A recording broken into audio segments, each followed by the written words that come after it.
Guys, I want to talk about the new patch. So it's 13.8. Um, Aurelion also got nerfed, which is quite reasonable. So his health growth got nerfed by 5 and by 0.3 armor, which means he's generally gonna be a bit more squishy, which is really great. Now, Ezreal on the other hand got a 280 nerf, which does nothing honestly. It nerfs a little bit his early game, but he's still gonna be a strong champion. Garen get some decent base stats, 380, definitely helps him a little bit, maybe to wave clear or just to be a bit more potent into duels, the same way as the 2 armor does, so this helps him a little bit, right? Those base stats definitely help a champion that's supposed to like stat check, right? Or a champion that's supposed to like be a melee fighter. Definitely decently small buffs, but they are decent. Janna gets a 10 damage buff, which is like okay. I mean, it won't do too much, but she got also like a 10% AP buff, so I guess slightly it's supposed to deal a bit more damage, which is not bad, because finally maybe it will feel like the ability does some damage, right?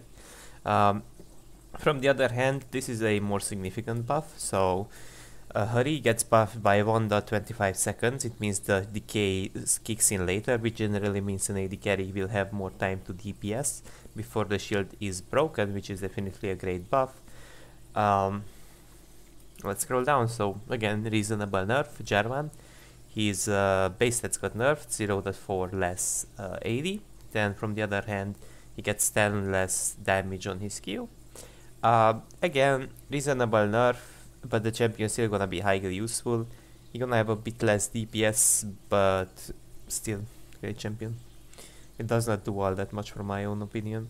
Shadow Assassin bonus movements with his 10% less and the cooldown is more, so Blue K can just rampage around the map. Those 2 seconds will definitely help. Maybe people will get a recall off before he can get his E on again, or it just definitely helps in some way, right? It's easier to play around Kayn just because of the movements with got 10 seconds cooldown.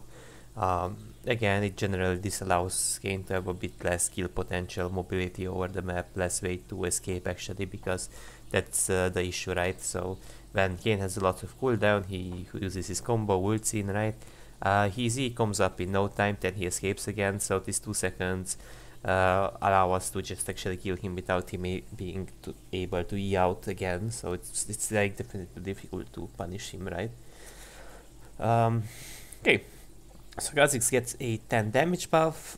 This will definitely help his full clear by like 1 basic attack, I think. Maybe in general where he spams his Q like at Drakes, then it's a bit more significant, but it's still just 10 AD. I mean, when it comes to a champion fight, like when you gank in the early levels, it's like 1 or 2, 3 Qs you're gonna swing in, so you're gonna deal like 30 more damage.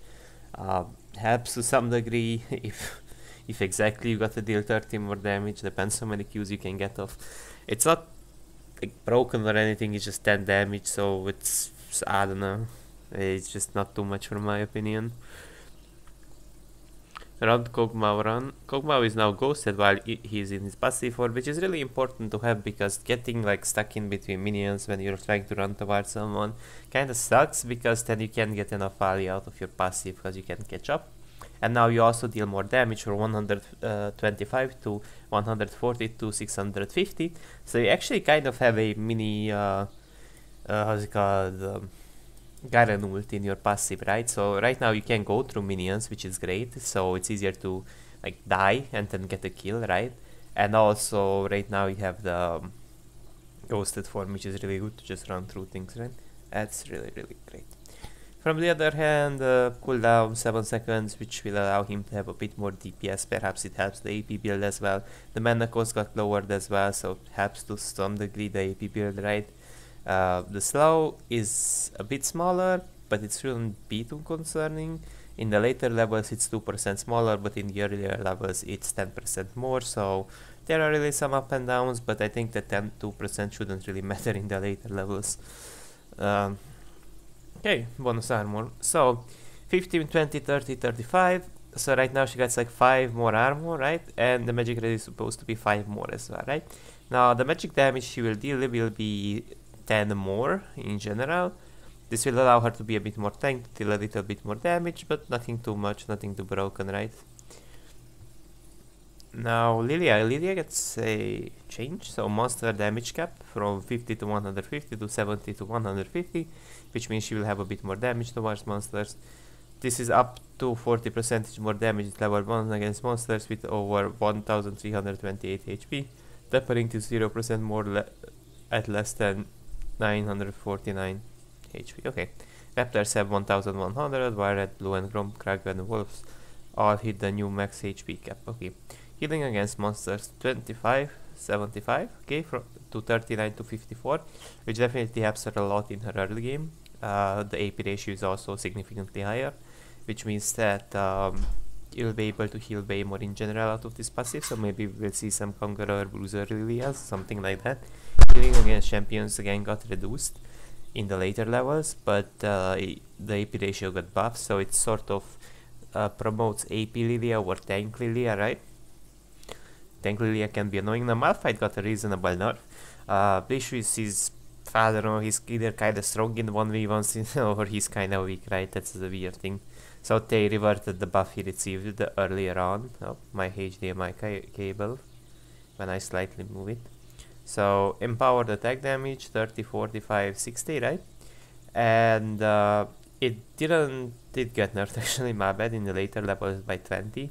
Then the armor ratio didn't get nerfed actually, so like by 20 it got nerfed in the later levels, 15, so a little bit it got nerfed progressively more and more. Then the cleave itself didn't get nerfed flat, the flat damage didn't get nerfed, only the armor. So this will definitely cut off some of his all-in potential, because the 20 damage can matter a lot when you can get, like, let's say like you ulti and you slow people, so you can get in, let's say, like 5 basic attacks. That means that's like 100 less damage, right? 5x2, right? Or you get even more than 5 basic attacks, then let's say like you get in 10 basic attacks, it's like 200 less damage, which can be concerning, right? Because you're not gonna one-shot people if you're going tank, so multiple out attacks will be swinged in. Now she gets to be a bit more tank, and she's gonna get a bit more armor. Again, for such a squishy champion like Nidalee, she probably takes a lot of jungle damage. Then again, the other issue is that she's very vulnerable to AD champ, so I suppose this is a great buff, great way to buff her. I definitely appreciate these buffs.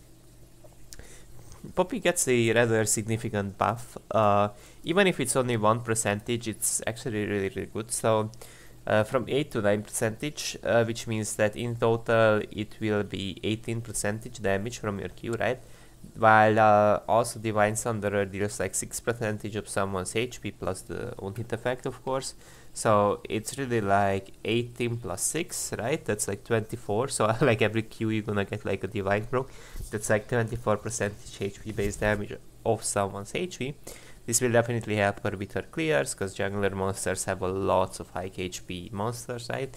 Then from the other hand, in top lane duels in general it's really useful. Then she also gets like a 2% bonus resistances, which goes up to 24 if she is under 40% HP.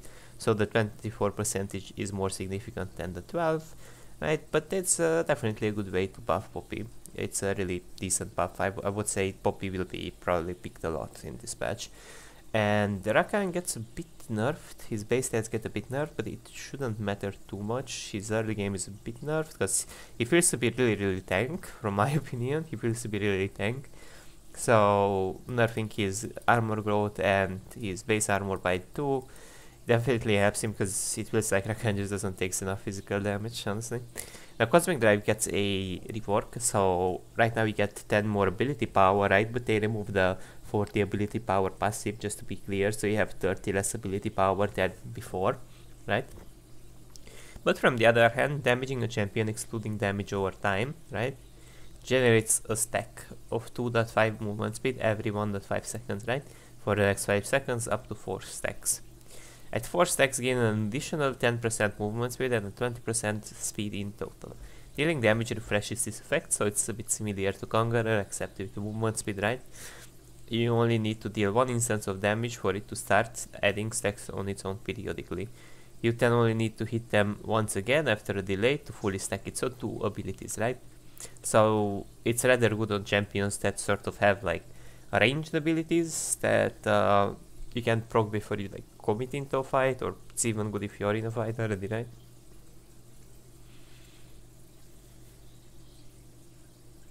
The intent here is that one spell does not fully stack the passive. It kind of sucks a bit that it doesn't work on ticking passive, but this will be interesting. I think we will see more Cosmic Drive users. Okay. As a reminder, the Empty Targon Cup Clash continues this weekend. Weekend secondary, so some Clash behavior system reporting is now available in match history. You can report another player by clicking. Yeah, so often it can happen. I leave the game and I forgot to report someone, and now you can go back, which is a really good change actually. I really love it. Okay. Challenges, don't care. Mythic, don't care. Bug fixes. Maybe there is something significant to look in here, but these are just bug fixes, right? Oh, I used to play on before. Fixed above where Twitch AoE would not inflict damage on himself and enemies while under the influence of Renata's Berserk. Fix a bug with the server. Is there some client bug fix though? Is there some client bug fix though? Not really, right? Oh, this is actually a bug fix at least. Because this gave attack speed, not attack speed, but a faster Q than before.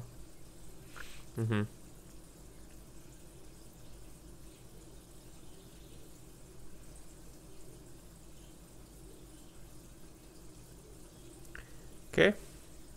So that's it from now. Have a nice day.